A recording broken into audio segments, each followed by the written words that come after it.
Apple said that it redefined the phone with the release of the iPhone, and indeed it did.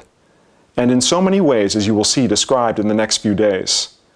Activating the iPhone took just a couple of minutes. Once I downloaded the latest version of iTunes and connected the iPhone to the computer via the USB cable, I was guided through the activation process, which was completed successfully and quickly.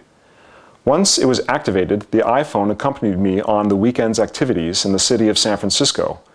I didn't have time to synchronize my data and set up my email yet, but it is the weekend anyway. My first call using the Apple iPhone. My first call was to my friend Peter, and it started by unlocking the device. You might think that this would involve pressing some specific key followed by the star key or something like this. Not true. Unlocking the iPhone is just a matter of sliding a virtual sliding bar from left to right using your finger on the touchscreen.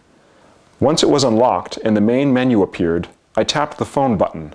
Again, it is all virtual, so the phone button is just another icon displayed on the touchscreen, which you tap with your finger. And then the keypad button, and then the actual phone number on the large keypad that was displayed on the touchscreen. The touchscreen is very pleasant and takes input in several ways, as you will see. The headset is a stereo headset and is almost identical to the iPod headset, but with a microphone. The next task of the day was finding the Slanted Door restaurant in San Francisco. Okay, let's put the iPhone to the test here. I tapped on the Maps button, the virtual button that's displayed on the touchscreen, and then on the location field, and it happened. The QWERTY keyboard was displayed on the touchscreen. The Apple iPhone keyboard. The keyboard is a pleasure to work with. It gives you immediate feedback by displaying the letter you type in a very large font on the keyboard area right above the letter you just typed.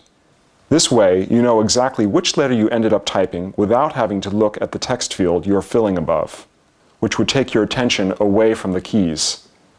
The keyboard also gives you an audible feedback. When you make a mistake, the Apple iPhone displays the corrected version of what you were trying to type, and you can accept the corrected version by simply pressing the space bar and continuing to type, or you can tap on it and therefore ignore it. While it took me a few times to get used to it, this is already becoming easy, and I have found myself looking forward to the next time I have to type. Back to the Maps. The Maps, which seem to be powered by Google Maps, work pretty much like Google Maps on the desktop, with some nice additions. Once the map is displayed, you can start moving it with your finger by dragging it, just like you would use the mouse with Google Maps on your desktop. Once the map was displayed, the Slanted Door location appeared, marked by a red pin and a text label. Tapping the blue arrow next to the text label displayed the details of the location, including phone number, street address, web address, and buttons to get the directions to here or from here. You also have the option to switch to satellite view.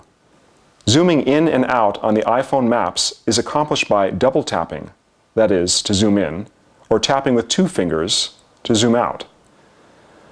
The tapping on the touch screen so far. Tapping twice, or double tapping, is like double clicking on the mouse. Tapping with two fingers is a new one. It seems here to reverse what the double tap did. Dragging with your finger on the touchscreen allows you to move the displayed item around so you can see other areas. More tomorrow.